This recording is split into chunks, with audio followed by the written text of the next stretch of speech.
welcome you all to the first episode of the 2% podcast. Today it's just me, your friendly neighborhood loser, at home on the Monday on Labor Day, recording a podcast because he has no friends, and the friends that he does have are not around today.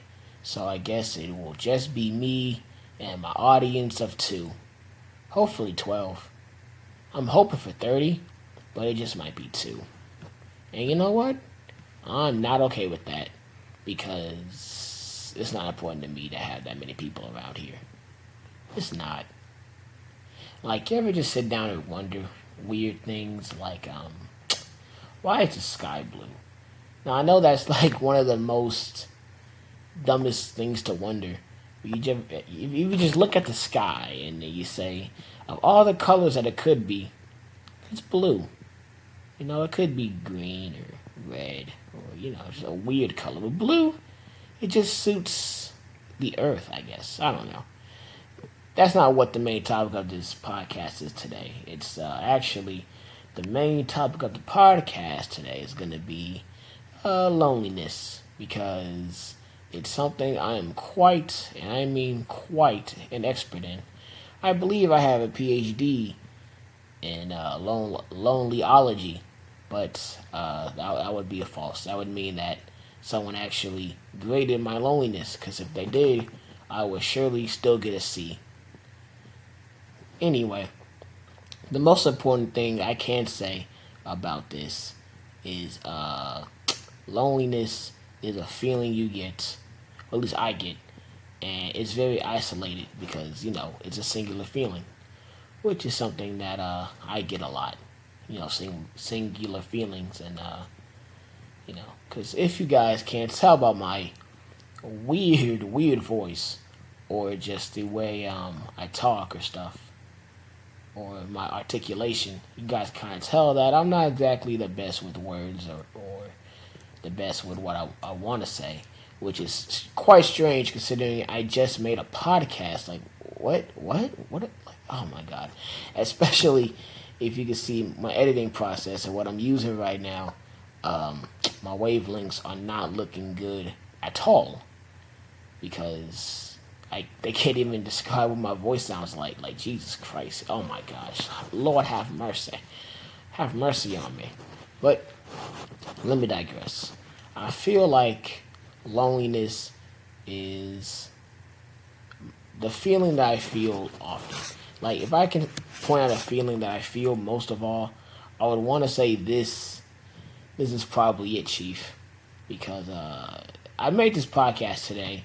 I didn't plan on doing it today. I did not plan on sitting down and recording 40 minutes of me just yanking on about feelings or what I think about stuff, because I can do that for free.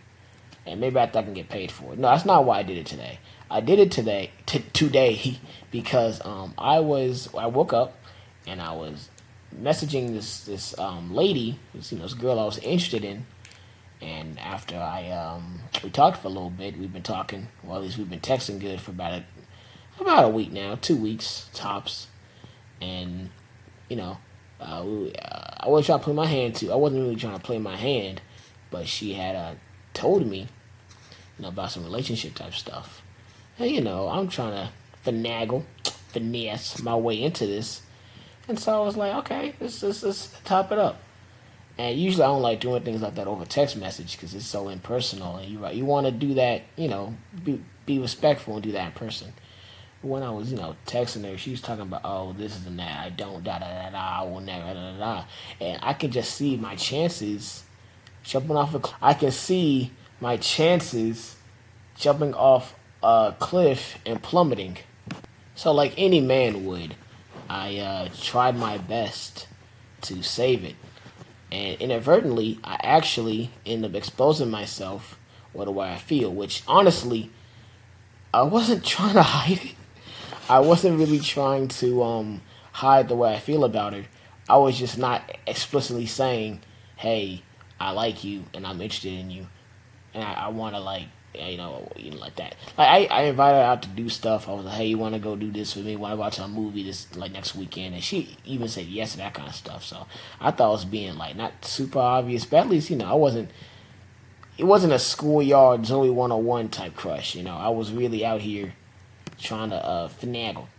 So she ended up saying, "Oh yeah, you're cool, but I can only offer you friendship at the moment," which is I saw that coming. But I think the biggest part about it was that it felt like this one wasn't my fault because like sometimes you just can't help it because the way she said her ex whatever it was a whole bunch of things before I even thought about saying something like she knew of it's like it was a whole situation before. So I'm not gonna sit here and pretend like it was all me or like my game or whatever. Like game by itself is like it's not exactly it's a science that most people don't exactly get, and you have to only learn it through trial and error. And I feel like no one's game is gonna be exactly perfect. I know mine definitely isn't. I still got a long way to go, but I believe this one wasn't exactly on me in a way. It wasn't exactly on me. It was external circumstances. But in any case, that's how it happened. And now I'm back to being in the field. But I guess the big thing about that is it gave me a bit of motivation today to go and just talk about some of my gripes with society and life. And especially with life, because there's so many things about life that I just cannot and will not accept. And it's just some things that are universal truths that we are just born and made to accept that I just personally I just can't. I can't accept that. But it's something that I will eventually have to. But that doesn't mean I have to agree with it exactly. I can accept it, but I don't have to agree with it. And in future episodes of the podcast, we can definitely get into those things. But today, as the first episode, I just want to slowly get into relationships and that kind of thing, especially romantic ones. Today's episode might be short in comparison to future episodes, especially when I have my co-host and my special guest on. But today, I just want to sit down and especially think about relationships. I often joke about myself because I feel like it's a good way to humanize myself. I have a bit of a problem with that, though. Often enough, do people be like, "Yo, man, that was funny, but are you okay?" And I think I'm always okay. I just think it's a funny thing that people take themselves so seriously enough to where they can't even joke about themselves. Like, I am a joke, and a lot of other people are jokes. I think it's funny when we can acknowledge who's a joke and what about us do we don't like that we can joke about. Like, if someone is short and they go around making short jokes about themselves, that's fine. Or if someone is, I don't know, black, right? And they're like really dark. And then they like, hey, I'm really dark. That's fine, But it gets to a point to where society, you can't do that in a certain way, especially not in 2019. In 2019, future dates is probably going to get worse. With PC culture, you can't really joke about that kind of thing without somebody getting offended, even if it's about yourself. And that's something that I feel like can completely translate to a relationship, especially when the two people in the relationship don't have any humility about themselves, or they can't exactly feel good about joking about each other. Because if you can't love yourself, it's going to be completely impossible for you to love anybody else, And I think the first step in loving yourself is learning how to laugh at yourself, which is something that most people can't do. And it's not dissing, or it's not exactly trying to make fun of these people or to call them out. It's just more that I see it every day at school or at work, and I just see people who just can't laugh at themselves, or they take themselves so seriously or get wrapped up in what they're doing that it affects their behavior around people. And I am the number one example for this, because when I'm wrapped in something or I get in my own brain, I'm just a shell of myself around my friends. Often enough do people come and tell me, "Hey man, you good?" I was like, "Yeah, I'm good. What's up?" You and like, "Oh, you just stopped talking for like 5 minutes and stared at that piece of chalk. Are you good?" And it's not a real big issue for me. As in, I don't have an issue with that. That's just the way I'm built or I'm made. Like, that's just how I am. If I'm wrapped in my own something, I'm just gonna do that. I'm just gonna just be in my own thoughts and completely lose track of the moment I'm in. And everyone doesn't do that. I'm weird, so it's okay for me to do that. And actually, that's a lie. It's not okay for me to do that, but it's an Eric issue. It's a me issue. It's not really a everyone else issue. So that's why I'm not gonna touch upon that exactly right now. But with other people, I feel like it's a bigger issue when they're wrapped in something, and especially when they have someone that cares about them or a loved one who's around, and they take it out on them, or they see someone like that, and it affects them emotionally enough to where it doesn't. They don't really talk about it. They don't really want to talk about it, and that leads into, again, what I was talking about at the beginning of this episode, the loneliness factor. Being lonely or whatever, because that's how I feel loneliness kind of spreads in a way. When you can't laugh at yourself and you're in such a mood or you're in such a position where you can't take whatever you're with in a grain of salt. Not saying that your problems aren't not saying that your problems aren't valid, but just saying that you can't take the time to realize that some of your problems aren't that important at the moment. Or in the grand scheme of things, they're not really gonna matter. That's where I feel like people kind of lose sight of things. I'm not a nihilist, or I don't believe that nothing has value and meaning, but I do believe that your current situation may not be that important to your final destination. I'm a firm believer in that. But at the same time, people will often enough get swooped up in whatever they're doing and completely lose sight of that fact that in about a year, maybe 2 years, it's not going to matter. And let's say, God forbid, that they don't even last that long and they end up, you know, passing away before that, then the problem still doesn't matter as much as it really does. At least not in that moment. It doesn't matter as much. If I said I was making this episode strictly because of the loneliness I feel or the relationships I want to talk about, I'll be lying. Because, like I said, this is the first episode, and I'm all alone today. It's just me, you know.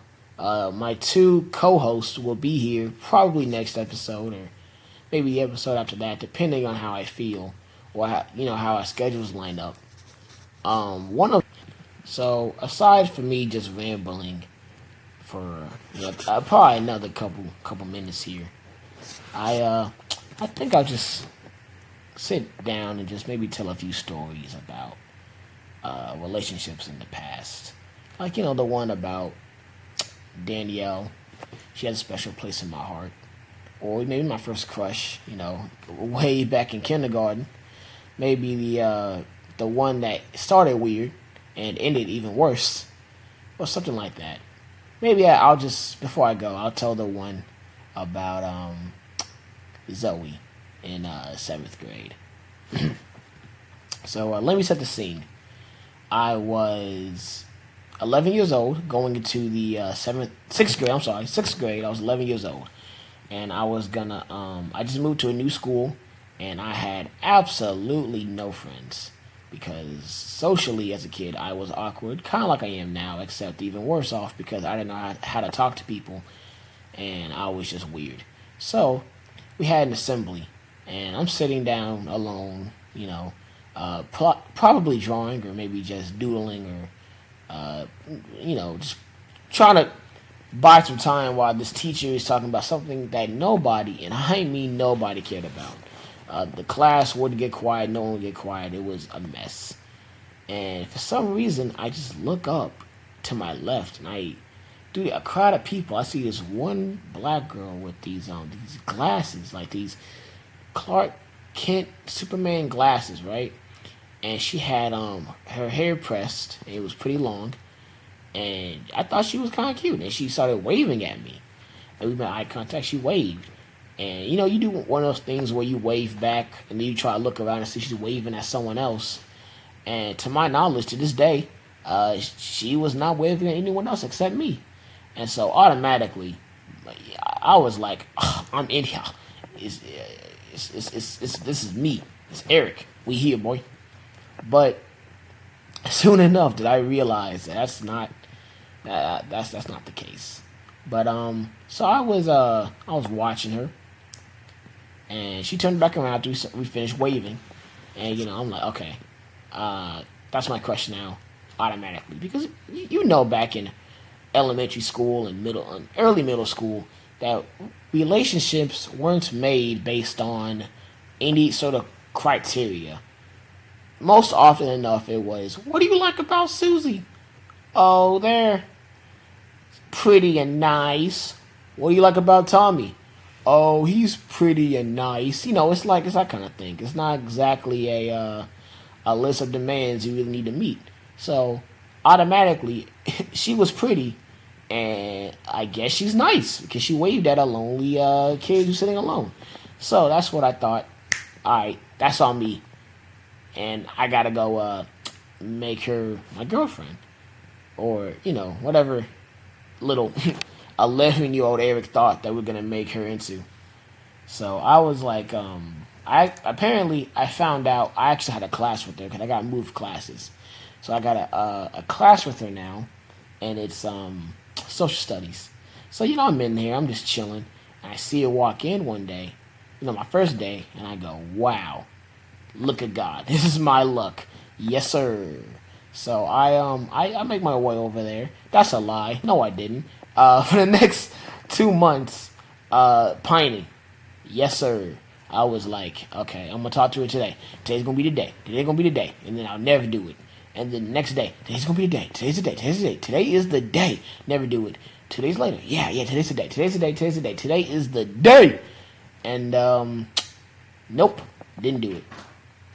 Now fast forward about a month or two, and somehow I become friends with this guy named Trey. I think his name is Trey Jones. I'm not sure, but his name was Trey. That's all I remember. That's all I know. And he was a really, really cool guy. Like the coolest kid in the grade almost. He was really cool. He knew everybody. It was awesome. Me, I don't know how we became friends. I think I was just being my natural self, funny. I was just telling jokes. Because I just know one day we had to talk about, I think, like gay issues or something in class. And then I saw this one kid doing something kind of gay with this other kid. And I walked up to them and I was like, yo, Corey, man, didn't we just talk about this, bro? Come on, man. And then I know he walked up behind me, Trey did, and he starts dying of laughter. He's like, yeah, this is why I love this man, Eric, bro. This man's so funny, and walks off. And I was like, oh, I guess I got a friend now. So we don't become close friends, but we become good enough friends to where I get invited to his birthday party.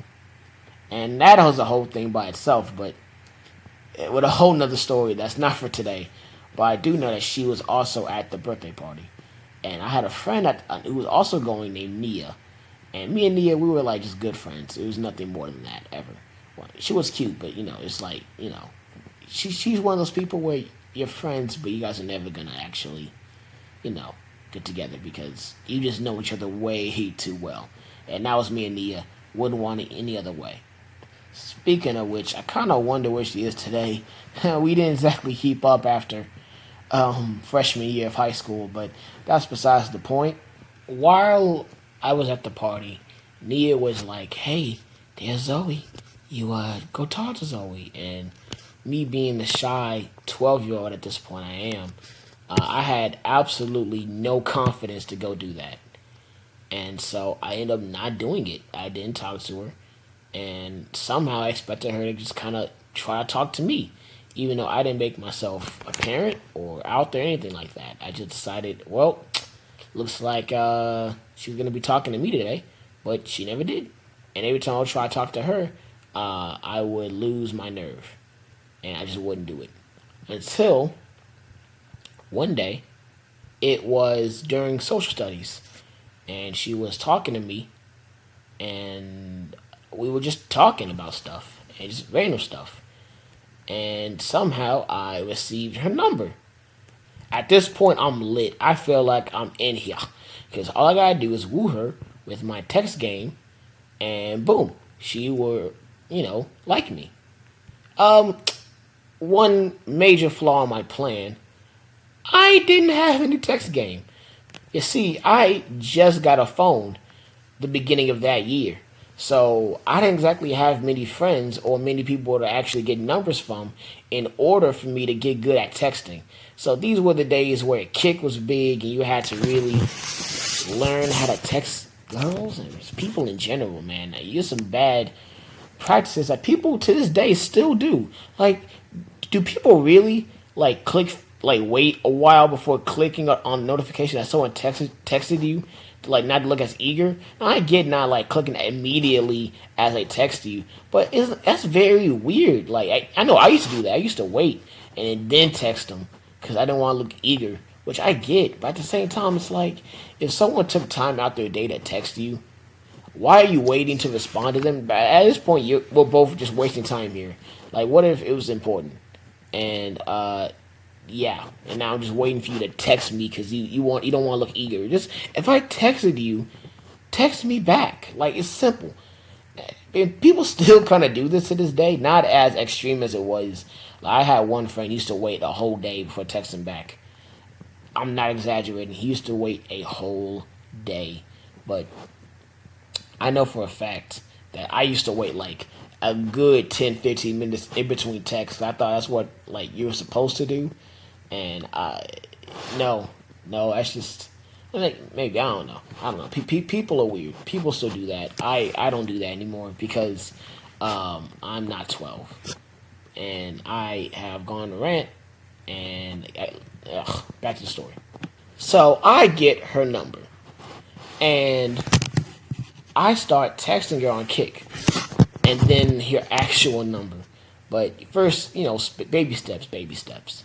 So when I texted her, I always used to just say basic stuff like, hey, what are you doing? That's cool. I'm chilling. Did you do the homework? It was just weird BS that just doesn't mean anything. It's conversation for the sake of conversation, and it feels incredibly fake and forced. Until my brother, one day, over his house, he's just gonna tell me, hey man, I think she likes you, bro. You gotta just go for it.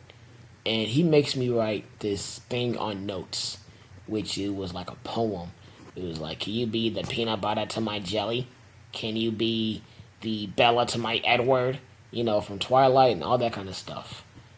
And looking back, it was the most embarrassing piece of literature I've ever written in my life. And I hate the fact that I actually sent it. I really sent her that BS and then questioned why she didn't want to talk to me after that. I think she only texted me one time after that ever again.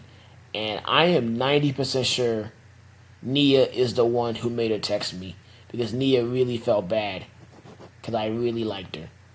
And I think that's what happened. Looking back, that's probably why she texted me out that blue that one day.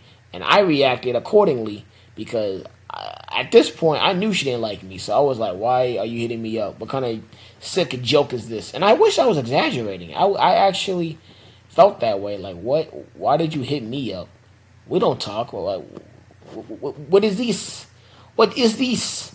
I was very confused. But that's leading me to my final interaction with Zoe. For that year, I mean, because technically we did have a bit of an interaction in 7th grade, but I'll get to that after I finish my 6th grade side of this story. So it's the last week of school, and Nia had somehow convinced me that Zoe's single, I'm single, summertime magic is gonna happen. And I completely believed her because I thought girls knew everything about other girls, and growing up I realized that is a lie. That is a lie. They may know about their friends, but they don't know anything about everything. And that was my biggest mistake because I walked up to Zoe after class and I was like, "Hey Zoe, you after school, you want to go walk down to Wingstop, get some wings or go to a movie sometime?" And she 1,000,000% blew me off and essentially just told me, "I don't like you and I never will, you short-haired Afro pick boy." Because I used to walk around with an Afro pick in my flat top because I thought it was cool. And I watched too much Will Smith. Too much Will Smith, man. Just too much Will Smith. And that was the end of me and Zoe in 6th grade. Because after that, I completely got the message. And I didn't like feeling like that. Like I didn't matter. Because I really didn't. In the grand scheme of things, in her life, I was just an annoyance that happened once or 2 times a year and would never talk to her in between every now and then. And I can, looking back, I was, upset, oh, man, I couldn't get the girl. But now it's like, well, duh, I wouldn't date you. Come on, bro. Step your game up, which it did force me to have to step my game up.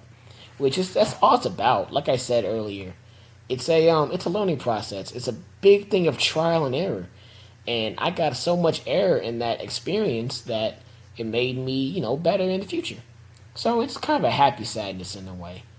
It's kind of something I'm glad happened to me, to be completely honest. Or that's what I would have said if I didn't do something similar in 7th grade. So let me set this up. In 7th grade, we moved to a new building, and we didn't have any classes together, me and Zoe.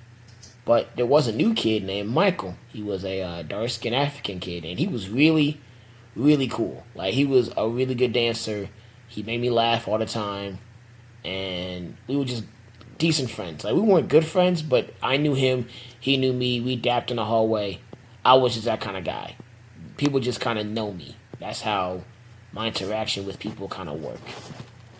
So when I found out that Zoe and Michael were dating, I was actually happy for him, to be honest. I thought it was just something that was going to happen, and I knew it. I wasn't still, I didn't like her. I just kind of liked her. She was just a cool girl that I still had a crush on, but it was nothing that I was like, "Michael, you took my woman." And I didn't care. He didn't even care like that. It was 7th grade. It wasn't a big deal. But here's where my mistake happened. It was the 7th grade Christmas dance. And there's a rumor going around that Michael and Zoe had broken up. And all my friends, or people I thought were my friends apparently, they told me, "Hey man, this is all you. Go in there and get that." And I was like, "Yes, sir. That's on me. Let me put on my finesse hat on and try to finesse this 13-year-old girl." I wasn't only a weird 13-year-old as well. Poor Zoe, man. Because what came next, man, it was just tragic. So I was on the dance committee, so I had to go, get dressed, set up, and that kind of thing. So once I got dressed, I walked back outside of the dance area, and I see, that Zoe is there by herself, and I'm like, wow, that is gonna be me. And instead of coming up with something really cool to say, I decided it would be a splendid idea to Google with my friends pickup lines and stuff to say to girls when you like them. And we all decided it was a group effort. It wasn't just me. So you can blame all the other 12, 13 year olds who thought they knew about women.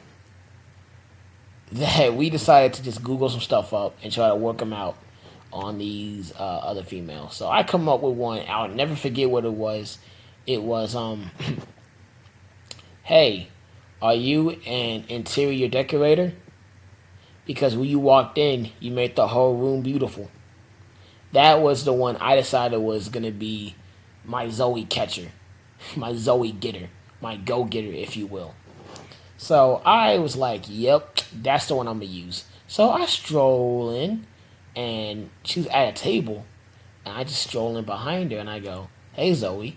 And she's with her friends. And unfortunately for me, I didn't know when a girl is with her friends, it is always better to address them as a whole than just to just go straight for them, because for one, it's rude. Like, you just don't walk up to people and ignore everyone else. It's kind of rude.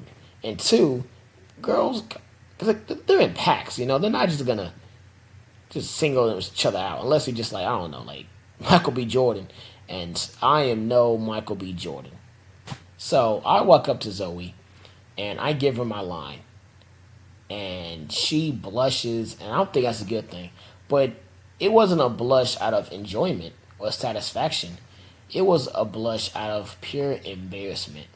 And I read that completely the wrong way, because I kept going, and eventually she just looked very upset that I was even trying to talk to her, in which all my friends behind me were confused just like I was, until I asked her. I said, wait a second, hey, are you and Michael, are y'all still dating? And then she goes, yes, we're dating. In fact, yesterday was our anniversary or something. Like some 7th grade anniversary or something like that. And I felt awful, because I knew for a fact that on Monday, Michael had my number. Because here's the thing about Michael.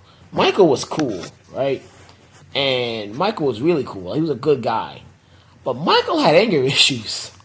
And I think, actually, I noticed for a fact, the reason why I really liked talking to Michael, or I was trying to be really friendly with him, was because I knew that I didn't want to be on his bad side, so I tried to always stay on his good side. So when I heard that I was just trying to mac on this man's girl, and the way I macked the way I macked on her was this weak game, not only am I going to get laughed at, I might actually have to fight this dude. So I decide it's best for me if I just dip out right now while I still have some dignity left.